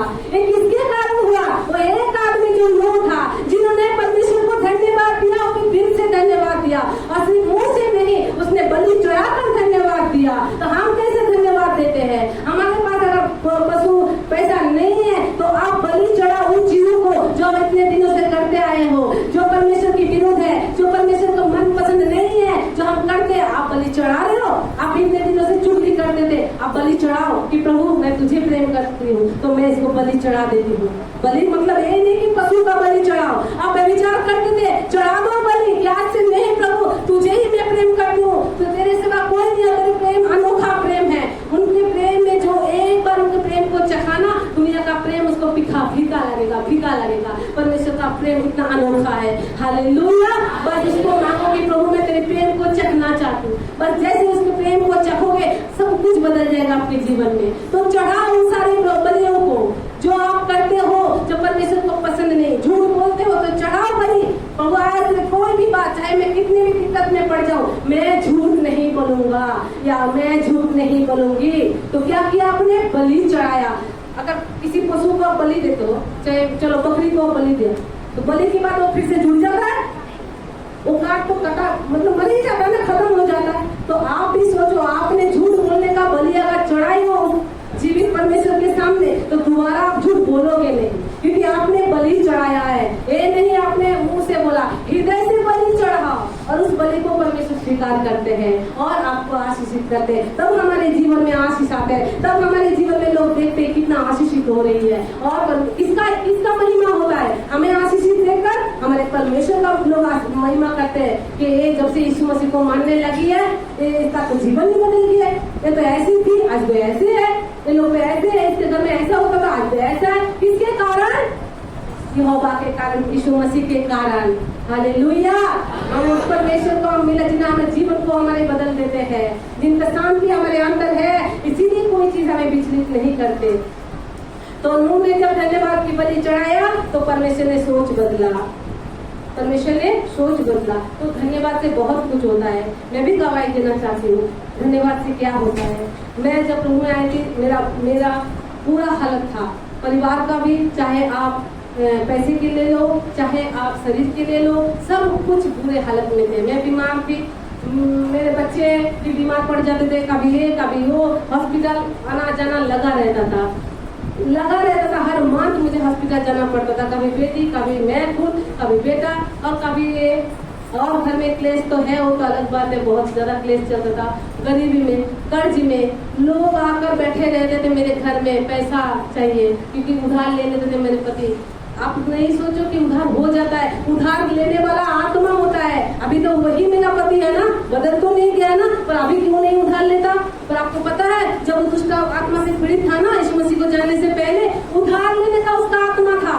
वो उधार ले लेता था, बैंक से लोन उठा लेता था और चुकता करने टाइम भाग जाता था। ऐसे हालत था मेरे घर में, पर यीशु मसीह को जानने के बाद सारा कुछ बदल गया। वो उधार लेने का जो आत्मा था मेरे पति के अंदर से निकल गया। आप उसके वो एक भी रुपया किसी से उसका उधार नहीं बनता, किसी से उधार नहीं लेता। पर यही आदमी पहले लोगों से 20%, 30%, चाहे लोग कुछ भी बोले, बस पैसा चाहिए। आप सोचो जिनका 2-3% होता है बैंक में और ऐसे लोग 10% लेते हैं तो 5%, वो 20% में ले आ जाते थे। किसके चलते कारण? वही दुष्ट आत्मा के चलते कारण, वही उधार लेने का, और हम कर्ज में पड़ जाते थे। तो कुछ नहीं था, साइकिल खरीदने का भी पैसा नहीं था। पर मैं प्रभु को धन्यवाद देना नहीं छोड़ी कभी भी, और कभी भी चाट जाना नहीं छोड़ी। संडे को कहीं भी मैं नहीं रहती हूँ, बाहर भी जाती हूँ, उधर भी कहीं ना कहीं चाट ढूंढ लेती हूँ, चाट जाती हूँ। पता है मेरी बेटी एक बार बीमार पड़ी थी, किसी हॉस्पिटल में थी, हॉस्पिटल से भी मैंने चाट चाहिए, चाहे लगता नहीं तो आ पाई, लगता उधर चाट होता था। मैं उधर सामने एक चर्च है हॉस्पिटल के सामने, मैं उस चर्च बेटी को हॉस्पिटल में रखकर मैं चर्च में आई, क्योंकि पवित्र दिन को पवित्र बोलकर मानना चाहिए। परमेश्वर का आज्ञा है, और जब आप परमेश्वर की आज्ञा मानोगे परमेश्वर आपको सब कुछ देख लेंगे। वो बेटी चंगी तो किया, उसके साथ साथ जो भी बंदे थे, जब हम आए, कृष्णा बहन मेरे साथ आई थी मेरी बेटी को देखने के लिए चर्च से, तो वो चर्च से आकर उसी हॉस्पिटल में उसी रूम में हमने दुष्ट आत्मा को निकाला। प्रभु ने इतना ग्रेस दिया, हालेलुया। और वही जितना भी पेट में जितने लोग पड़े थे सब यीशु मसीह के नाम को जाने, यीशु मसीह की महिमा को देखे, पराक्रम को देखे कि कैसे एक बेटी वो बुखार से पीड़ित थी और सिर दर्द से, उसकी सासू माँ उसको पकड़ कर बैठी थी। वो डॉक्टर ने बहुत सारा रिपोर्ट कराया, रिपोर्ट में कुछ नहीं आ रहा। मेरे से पहले उसने भर्ती हुआ था, पर रिपोर्ट में कुछ नहीं आ रहा उसका, पर दर्द नहीं जा रहा। वो बहन इतना परेशान, चेहरा उसका इतना उतरा हुआ, ऐसे वो अपने सिर पकड़कर बाल को नोच रही थी, पूरा इतना दर्द। तो हमने उसको बोल कर आया कि मेरी बेटी को देखना, मैं चार्ज जा रही हूँ। तो जब चार्ज आई, परमेश्वर की सामर्थ को हमने लिया, वचन को सुना, और जब वो कृष्णा मैं गई तो उन्होंने बोला आप लोग चार्ज से आ रहे हो? हाँ, तो मेरे बहू के लिए प्रार्थना कर दोगे? तो परमेश्वर ने अपना सामर्थ दिखाया। वो दुष्ट आत्मा चीखते हुए चिल्लाते हुए निकल गए, और शाम को ही डॉक्टर ने छुट्टी दे दिया। हालेलुया। परमेश्वर का सामर्थ किसी इंसान का नहीं है। अरे सामर्थ तभी आता है जब हम परमेश्वर की वचन को मानते हैं। ये नहीं कि हम सिर्फ चार्ज जाते हैं, चलो जब हमारा सुविधा होता है तब आते हैं। नहीं, आपको कष्ट हो रहा है, आप बीमार हो, आप नहीं आ पा रहे हो, फिर भी आओ, क्योंकि परमेश्वर का वचन कहता है। उस दिन वो 12 साल वाली जो लहू बहन थी, वो बहन अगर बोलती नहीं मैं मेरा तो खून बह रहा, 1 साल 2 साल नहीं 12 साल, अभी उसने सुना कि यीशु मसीह जो चंगा करता है, वो प्रभु उनके गांव में आया। वो बहन अगर सोचती कि मैं घर से ही प्रार्थना कर लेती हूँ, या मेरे घर की तरफ से जाएंगे, मैं जाकर छू लूंगी, मैं चंगी हो जाऊंगी, नहीं। आप सोचो, वो लहू उसका तब भी बह रहा था, शरीर उसका कमजोर था। अगर एक माह हम प्रार्थना करते हैं, मुझे पता है जो लोगों का 2.5 माह 2 माह से ब्लीडिंग होता था, लोग बेड पर चले जाते थे। यहाँ पर एक बहन है, वो उसका 2.5 माह से ब्लीडिंग हो रहा था, उसके मुंह से आवाज तक नहीं निकल पा रही थी। और उसको जब प्रार्थना में किया, उसको जब बोला कि वचन बोलो, कोई आवाज नहीं, वो बात ही नहीं कर पा रही, क्योंकि 2.5 माह से उसके शरीर से ब्लड जा रहा था। पर जब प्रार्थना हुआ, जब इसी चर्च में अभी भी उपस्थित है, तो जब प्रार्थना हुआ और परमेश्वर ने उनको छुआ, वो बहन 1 घंटा बात किया, जो एक वचन नहीं बोल रहा था, हालेलुया नहीं बोल पा रही थी, आवाज ही नहीं निकल पा रहा था। तो सोचो, जो 2.5 माह लहू बहने के कारण इतना कमजोर हो सकती है, तो जो 12 साल लहू बह रहा था उस बहन का क्या हालत था? तो उसने बोला, उसने वही घिसटते यीशु मसीह के पास गया। कोई पैर भी रख सकता था उसके, और लोगों को पता चलता हुआ छूट है तो उसको पत्थर देकर मरा भी जाता था। पर वो नहीं सोचते, ऐसे हम भी अब नहीं सोचते कि लोग हमारे बारे में क्या बोलेंगे। हम संडे को चाट जाएंगे, लोग बोलेंगे कि खिस्टर बन गए, लोग बोलेंगे पैसा मिला है, लोग बोलेंगे हाँ अपना बाप को छोड़कर दूसरे को बाप बोला। सुना है, मैं भी सुनी हूँ, मुझे भी लोग मुसलमान बन गए हैं, या अपने बाप को छोड़कर दूसरे को बाप बोल रहे, छी इच्छा, ऐसे सुना है। पर उसके बावजूद भी संडे को चाट नाम नहीं छोड़े। तो आज वही लोग प्रार्थना कराने के लिए आते हैं ना घर। हालेलुया। हमारा परमेश्वर जैसा कोई नहीं, और वो परमेश्वर जो कुछ नहीं मांगता आपसे, कुछ भी धन्यवाद दो, धन्यवाद दो, वचन के अनुसार धन्यवाद दो, दिल से धन्यवाद दो। तब वो परमेश्वर आपके जीवन में बहुतायत के रूप से काम करता है। वो तो एक ही चीज मांगा है, धन्यवाद दे बेटी, धन्यवाद दे। और इंसान की तरह नहीं, जब हम इंसान को धन्यवाद देते किसी गिफ्ट का कारण, वो दोबारा मुझे गिफ्ट नहीं देगा, मैं वो धन्यवाद देगी और चली जाएगी अपने गिफ्ट को लेकर। और प्रभु को जब हम धन्यवाद देते हैं, हम दोबारा तिबारा चौबारा पाते ही जाते हैं। हालेलुया। तो हम क्या करें, परमेश्वर को कुछ भी छोटा सा छोटा क्यों ना काम हो, हम उनको धन्यवाद दें और वचन के अनुसार धन्यवाद दें। नया नियम हो पुराना नियम हो, हम अगर माने वचन को तो ये पुराना नियम नया नियम कुछ नहीं है। हाँ, लोग बोलते हैं 10 पुराना नियम का है, आप मत दो, आप आशीष पर लोगों को मत भटकाओ। जो देते हैं वो आशीषित होते हैं, लोगों का प्रमोशन होता है, क्योंकि परमेश्वर का वचन कहता है तुम देख कर तो देखो 10 मांग, मैं आकाश का द्वार खोल दूंगा, तुम्हारे रखने का जगह तक नहीं होगा, इतना आशीष करूंगा। अभी कोई ले लेता है पुराने नियम का है, नहीं भाई नहीं बहन, पुराने नियम का साया ही है नया नियम। तो आप मानो 10, आप नहीं मानोगे तो मत मानो, आप आशीष नहीं लेना मत लो, पर जो देते हैं उनको तो देने दो, उनको तो आशीष लेने दो, वो तो ले रहे हैं। मैं खुद गवाही हूँ 10 मांग देने का, इसलिए मैं भी लोगों को शिक्षा देती हूँ कि आप जाओ बोलो 10 मांग चर्च में और आप आशीषित जरूर होंगे, 100% आशीषित होंगे, क्योंकि वचन कहता है, ये कोई इंसान नहीं कहता है, परमेश्वर ने कहा है आकाश का द्वार खोल देगा और आपके रखने का जगह तक नहीं होगा।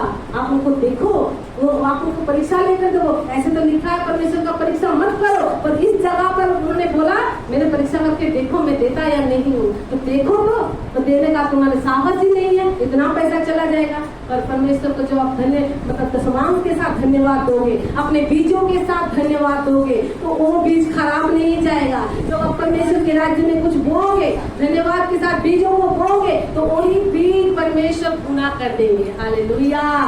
हम वचन में चलते हैं, वचन में चलते कैसे गुना कर देते हैं परमेश्वर। मत्ती उसका 36 मतलब 36 से 37 और यूहन्ना मतलब जोहन उसका 6 का 9 से 13 परमेश्वर गुना कर देते हैं जब हम धन्यवाद देते हैं। और यहाँ पर किसने धन्यवाद दिया था पता है? किसने धन्यवाद दिया था परमेश्वर को? यीशु मसीह ने धन्यवाद दिया था परमेश्वर को, और परमेश्वर ने उस चीजों को गुनाह कर दिया। हालेलुया। एक मत्ती में जब हम पढ़ते हैं, वहाँ पर कितना रोटी और कितना मछली था, तो उन्हें कितना टोकरी बचाया था। और जब जोहन्ना में जब मत्ती में है ना, वहाँ पर 60 रोटी और मछली का हिसाब नहीं था, कुछ मछलियाँ था। जब मत्ती में 15 का 36 से 37 में पढ़ते हैं, 7 रोटी और कुछ मछली था, तो कितना बचाया, कितना उठाया चीजों ने? 7 डाला, गुना कर दिया। अभी जब जोहन में हम पढ़ते हैं, वहाँ पर 5 रोटी और 2 मछली था, 5 रोटी और 2 मछली, और वो कितना डाला बचा? 12 डाला। हालेलुया। कितना गुना कर दिया परमेश्वर ने, पता है कैसे?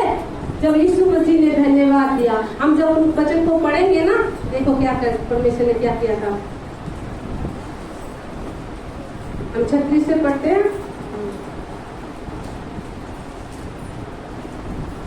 और उस 7 रोटियों और मछलियों को लिया, किसने? यीशु मसीह ने लिया, धन्यवाद करके तोड़ा और अपने चेलों को देता गया, और चेले लोगों को बांटता गया। तो पहले यीशु मसीह ने क्या किया?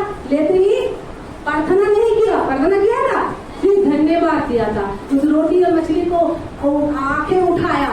वचन कहता है कि हमारे सहायता कहाँ से आता है? पर्वत से। मैं आंखें अपनी पर्वत की ओर उठाऊंगा, मैं आंखें अपनी, वचन में लिखा यीशु मसीह अपने आंखें ऊपर उठाए और प्रार्थना किया, धन्यवाद दिया, प्रार्थना नहीं किया, धन्यवाद दिया और तोड़ा। जैसे तोड़ा वो बढ़ गया। कितना?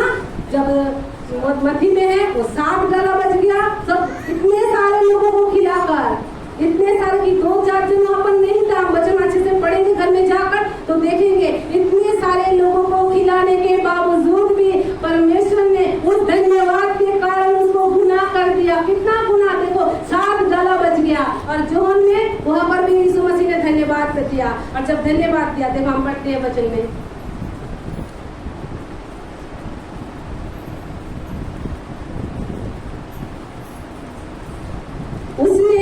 उसने ये बात उसे परखने के लिए किया, क्योंकि वो आप जानता था कि वो क्या करेगा। सॉरी, ये बच्चे वह एक लड़का है जिसके पास जो कि 5 रोटी और 2 मछलियां है, परंतु इतने लोगों के लिए ये क्या है? इतने लोग थे, वो उसमें कुछ नहीं होगा। 5 रोटी और 2 मछली क्या होगा? परंतु क्या क्या यीशु मसीह ने, हम जब 11 में, तब यीशु ने रोटियां ली और धन्यवाद करके बैठने वालों को बांट दी। हालेलुया। फिर प्रभु को धन्यवाद किया, दिल से धन्यवाद किया और प्रभु ने इसको गुना कर दिया। आप भी अगर धन्यवाद करते हो तो परमेश्वर भी आपकी चीजों को गुना कर देंगे, बढ़ा देंगे। हालेलुया। जैसे उस दिन किया था, रोटी और मछली को गुना कर दिया था। गुना करने का ताकत परमेश्वर का है, पर सिद्धांत है वही जब आप धन्यवाद दोगे। यीशु मसीह को धन्यवाद देने की क्या जरूरत? जो खुद कर सकते थे, पर उन्होंने अपने पिता को धन्यवाद दिया। और जब लाजर मरा था, जब लाजर जैसे हमने व्हाट्सएप में बोला था, तो बहनों का था वो भाई, एक भाई जब मरा था उसको कब्र में दिया था और भी 4 दिन हो गया था। तब जब यीशु मसीह ने आया, उन्होंने कुछ प्रार्थना नहीं किया। अभी होता था क्या होता, अरे बाप रे 4 दिन मर गया, चलो हम अच्छे से प्रार्थना करते हैं, विश्वासी आ जाओ मरे हुए को जिंदा करना है, चलो वर्शिप करते हैं, चलो ढाक डगली बजाते हैं, महिमा करते हैं, प्रार्थना करते हैं। यीशु मसीह ने ऐसा कुछ नहीं किया। हम लोग बोलते आ जाओ तो कमरे में सामने मैट बिछाते और सब मिलकर ऐसे हम हाथ ताली देकर परमेश्वर की महिमा करते हैं, प्रार्थना करते हैं और जोर जोर से चिल्लाते हैं और ज्यादा जिंदा हो जाएगा। नहीं, हम अगर उस वचन में जाएंगे तो हम देखेंगे कि परमेश्वर ने क्या प्रार्थना किया, धन्यवाद किया कि मैं जानता हूँ तू मेरी सुनता है, पर यहाँ जो उपस्थित है इनको दिखाने के लिए कि परमेश्वर के सामर्थ्य मुझे को जिंदा कर सकता है। तो वो धन्यवाद दिया और लाजर बोला पत्थर हटाओ, जैसे पत्थर हटाया और लाजर को ऊंचे शब्द से पुकारा, लाजर लाजर, और मरा हुआ लाजर वो बंधा हुआ कपड़े से वो बाहर आ गया यीशु मसीह के पुकारने के वजह से। क्यों? पहले उन्होंने क्या किया था? परमेश्वर को धन्यवाद दिया था। तो आज आप भी अगर धन्यवाद दोगे तो आपकी जिंदगी में जो मरा हुआ है वो जीवित हो जाएगा। हालेलुया।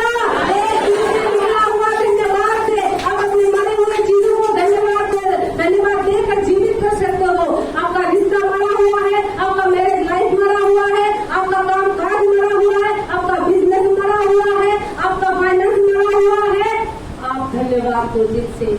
जैसे यीशु मसीह ने 4 दिन मरा हुआ लाजर को उस धन्यवाद देते अब जिंदा कर दिया था। आज आपके अंदर भी वही पवित्र आत्मा, वही यीशु मसीह का आत्मा है। तो आज जब आप दिल से धन्यवाद दोगे तो आपके जीवन में जो मरा हुआ चीज है ना, वो जीवित हो जाएगा उस लाजर की तरह और आपके सामने होगा। आप परमेश्वर को धन्यवाद दोगे। क्या हाल हुआ था जब उसने अपने भाई को जिंदा देखा? कितना धन्यवाद दिया होगा। तो यीशु मसीह ने एक धन्यवाद देकर लाजर को जिंदा किया और जब धन्यवाद की बारिश हो गया, जब लाजर बाहर आया, यीशु मसीह ने उच्च शब्द से पुकारा, लाजर लाजर बाहर आ, और लाजर बाहर आ गया। इसलिए आप भी बोलोगे ए मरे हुए बिजनेस जिंदा हो जाए यीशु मसीह के नाम में। आपका जो बिजनेस नहीं चल रहा है वही बिजनेस दौड़ने लग जाएगा। आपका रिश्ता जो मरा हुआ है, आप उसके ऊपर अपना अच्छा दोगे कि वो जीवित हो जाए, आपका रिश्ता जीवित हो जाएगा। जो पति पत्नी 4 साल 5 साल से अलग था, खबर तक नहीं लिया था, बेटी जो पेट में थी, जन्म हुआ, बेटी बड़ी हो गई, फिर भी मुंह तक नहीं देखा, पर उसने जब परमेश्वर को धन्यवाद देना शुरू किया, वो पति जो खबर तक नहीं लेता था, जो बेटी का मुंह तक नहीं देखा था, फोन से भी कभी खबर नहीं लेता था, या तो इधर से फोन जाए तो ब्लॉक कर दिया था। सोचो परमेश्वर कैसे हृदय को चेंज करता है। वही पति आया, वो भाड़बन का बहन है, वही पति आया, वो उस बहन को लेकर गया अपने घर में। अभी वो सुख से है, शांति से है, आनंद से है। और परसों ही फोन किया था, वो बहुत खुश है, पूरी तरह से उसका पति बदल गया, उसकी सासू माँ भी बदल गई। ये किसने बदला? परमेश्वर ने। इतने दिन क्यों नहीं बदला? वो तो यीशु मसीह में है। उसने सीखा नहीं था कि परमेश्वर को धन्यवाद देना चाहिए, उसने वो वचन सुना नहीं था। तो जैसे ही सिखाया किसी ने और उसने धन्यवाद दिया शुरू किया, वो तो डिवोर्स देने पर खुली थी, नहीं प्रार्थना करो दीदी डिवोर्स देना है।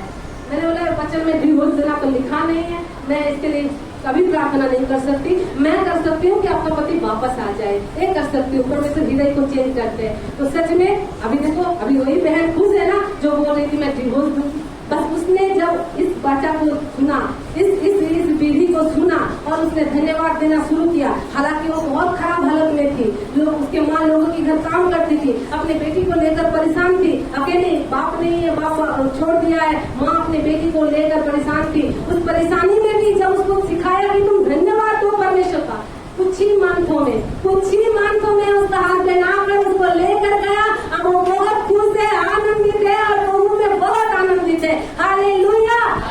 एक दिन से निकला हुआ धन्यवाद परमेश्वर ने उनके जीवन को बदल दिया। उनके मरे हुए रिश्ते, जो पति पत्नी का मरा हुआ रिश्ता था, 4 साल 5 साल कम नहीं होता, मुंह से बोलो तो 1 सेकंड लगता है, पर आप सोचो 10 दिन सोचो कितना दिन हो जाता है। वही 4-5 साल वो पति पत्नी अलग था, बात तक नहीं होता था, पर परमेश्वर जो सामर्थ्य है, जो समुद्र को 2 भाग कर देते हैं, जो जंगल में मार्ग निकालते हैं, जो मरे हुए को जिंदा कर देते हैं, जो मरियों को चंगा करता है, वो परमेश्वर इतना सामर्थ्य है, वो हमारे मरे हुए रिश्ते को भी जिंदा कर सकता है एक धन्यवाद से। हालेलुया। उस बहन का जीवन परमेश्वर ने संवारा, उस घर को तोड़ने से बचाया। उसका 2 का 1 से 2 और 2 का पूरा अध्याय पूरा हन्ना ने परमेश्वर को क्या किया, धन्यवाद दिया, उसका महिमा किया। पूरा नहीं पढ़ेंगे। तब हन्ना ने प्रार्थना करके कहा, मेरा मन यहोवा के कारण मगन है, मेरा सिर यहोवा के कारण ऊंचा हुआ है, मेरा मुंह मेरे शत्रु के विरुद्ध खुल गया है, क्योंकि मैं तेरे किए हुए उद्धार से आनंदित हूँ। हालेलुया। और 2 में लिखा है, यहोवा के तुल्य कोई पवित्र नहीं, क्योंकि तुझको छोड़ और कोई है ही नहीं, और हमारे परमेश्वर के सामने कोई चट्टान नहीं है। हालेलुया। एक और की बातें पता है, जब उनको बच्चा मिल गया था, वो परमेश्वर को देने के लिए आई थी, और वो 2 अध्याय पूरा परमेश्वर को उसने महिमा किया, और अपने बेटे शमूएल को उसने मंदिर में रख कर गया, क्योंकि उसने यही बच्चा माना था कि हे परमेश्वर मेरे बांझ का नाम मिटा दे। जब वो प्रार्थना कर रही थी, ऐसे मगन होकर प्रार्थना कर रही थी, और प्रार्थना के टाइम हम देखे वहाँ पर भी वो परमेश्वर को प्रशंसा ही कर रही थी, धन्यवाद ही दे रही थी, कुरकुरा नहीं रही थी, जब उसने बाचा माना कि परमेश्वर मेरे बांझ नाम मिटा दे, मैं जो बच्चा तू मुझे देगा मैं तेरे भवन में उसको बो दूंगा। उसने एक बेटा बोया, कितना पाया? उसने 1 बेटा बोया, 3 बेटे और 2 बेटियां, मतलब 5। 1 बोया 5 बेटा। हालेलुया। परमेश्वर गुना करने का सामर्थ्य रखते हैं। जब उसने धन्यवाद के साथ अपने बीज रूपी समूह को उसने बोया, तो खाली रहा क्या? नहीं खाली रहा। परमेश्वर ने उसका फिर से यही देख लो, जहाँ पर लिखा है 2 का 21 में, यहोवा ने हन्ना की सूधी ली, और वो गर्भवती हुई, और उनके 3 बेटे और 2 बेटियां उत्पन्न हुई, और बालक शमूएल यहोवा के संग रहता हुआ बढ़ता गया। हालेलुया। उसने जब परमेश्वर के साथ वाचा बांधा था, जो शमूएल को बोला था कि दे दूंगी तेरे भवन में, उसने किया। जब बच्चा दूध छोड़ा तो उसने आकर परमेश्वर के भवन में रख कर गई, और ये 2 अध्याय जब पढ़ेंगे ना, तो वहाँ पर परमेश्वर की प्रशंसा स्तुति की इसने। जैसे 2 के 6 से 8 हम पढ़ेंगे ना, तो आप देखो परमेश्वर क्या क्या करता है, आपको पता चल जाएगा। परमेश्वर ही हमें मारता है, परमेश्वर ही हमें बचाता है। उसको बोल रही है, पहले तो उसने प्रशंसा किया कि तब हन्ना ने प्रार्थना करके कहा, मेरा मन यहोवा के कारण मगन है, और मेरा सिर यहोवा के कारण ऊंचा है। ये नहीं कि शमूएल के कारण मेरा ऊंचा हो गया, नहीं। शमूएल को किसने दिया था? परमेश्वर ने सुना, और परमेश्वर ने दिया उसका प्रार्थना सुनकर, और परमेश्वर ने उसका सिर ऊंचा किया। यहाँ पर वचन में क्या बोल रही है? मेरा मुंह, मतलब अन्ना का मुंह खोल दिया। किसके साथ? उसके शत्रु के विरोध। शत्रु मतलब जब उसका बच्चा नहीं हो रहा था, जब लोग उसके लिए कुछ उल्टा सब सोचते थे कि ये बांझ है, इसके सौतन का तो इतना बच्चा हो गया, इसका नहीं बच्चा हो रहा था, उसके सौतन भी उसको बहुत सारी बातें सुनाई होगी। पर अभी क्या बोल रही है अन्ना कि तूने मेरा सिर ऊंचा किया है, और वही वाचा बनने के कारण परमेश्वर ने उसका सिंह ऊंचा किया। और तब जाकर उसने फिर से आकर सिर्फ शमूएल को बोकर चली नहीं गई, वो धन्यवाद के साथ अपने बीजों को बोई, शमूएल रूपी बीज को बोई, और प्रभु के भवन में जब वो शमूएल रूपी बीज को बोई, तो उसको परमेश्वर ने और 5 बेटा और बेटी दे दिया। हालेलुया। इसलिए परमेश्वर ने बोया गया कुछ भी विफल नहीं जाता। जैसे परमेश्वर के लिए किया गया काम, परिश्रम विफल नहीं जाता। इसलिए परमेश्वर की राज्य में हम कुछ भी बोलते हैं, कुछ भी, चाहे समय बोते हैं, चाहे अपना पैसा बोते हैं, चाहे अपना शरीर। जैसे उस दिन हमारा चर्च में काम था, जैसे आज आप आराम से बैठे हो, नहीं तो कितना दिक्कत होता था ना, इधर ईट बड़ा हुआ है, उधर ईट बड़ा हुआ, हम ऐसे ऐसे करके बैठते थे, बहुत कष्ट होता था। पर आज देख लो, आज देख लो कितना अच्छे से हम लोग बैठे हैं। तो परमेश्वर के राज्य के काम के लिए कुछ बहन भाई, चाहे कोई पैसे के बीज बोया, किसी ने अपना शरीर देकर बीज बोया, तो परमेश्वर उनको गुना करने में सामर्थ रखता है। मेरे भाई मेरे बहन, आप लोग सोचो, आप लोग याद रखो कि आपने जो भी बोया, चाहे कोई आ नहीं पाया पर अपने पैसों के द्वारा बीज बोया, आप फसल काटोगे, आप फसल काटोगे, गुना कर काटोगे। हालेलुया। फिर आप जितने बोए उतना नहीं काटोगे। हन्ना ने एक बेटा बोया कि एक मिला नहीं मिला, 5 मिला, गुना गुना गुना करके परमेश्वर ने उनको दिया। पर हम देने में कतराते हैं। अगर हन्ना एक करती नहीं, एक ही तो बेटा है, मेरा 5 का नाम हो जाए, मैं इसको कैसे मंदिर में दे सकती हूँ। अब सोचो, इतने दिन बाद उसको बच्चा मिला, वो कैसे वो दिल पर पत्थर रखकर उस बच्चे को मंदिर में छोड़कर आई थी ना।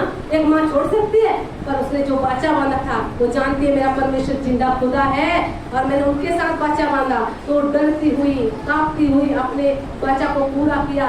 वो दुख होते हुए भी आप हन्ना की जगह पर अपने आप को रखो।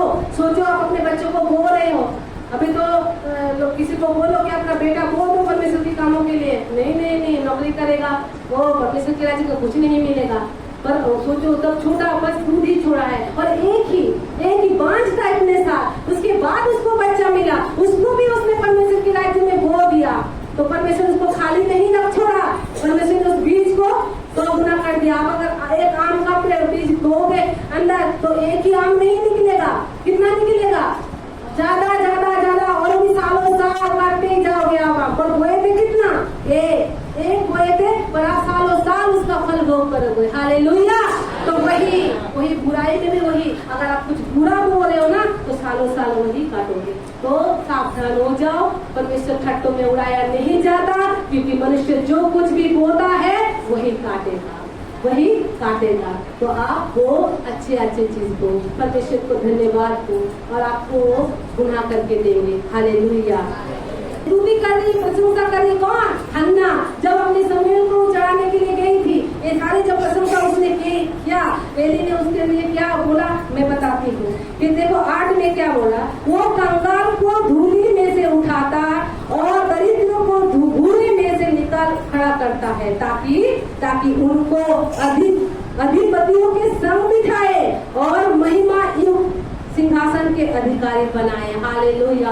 आपको धूल से उठाता है। आप कहाँ पर थे आप याद करो, आप किस जगह पर हो, आपका कितना सम्मान, कितना महिमा परमेश्वर ने बढ़ा दिया। क्यों? क्योंकि आपने परमेश्वर का महिमा किया, इसीलिए परमेश्वर ने आपका महिमा बढ़ा दिया। वो गाधा जब यीशु मसीह को अपने पीठ पर बैठाया, तो यीशु मसीह के साथ साथ उस गाधे को भी सम्मान मिला नहीं था।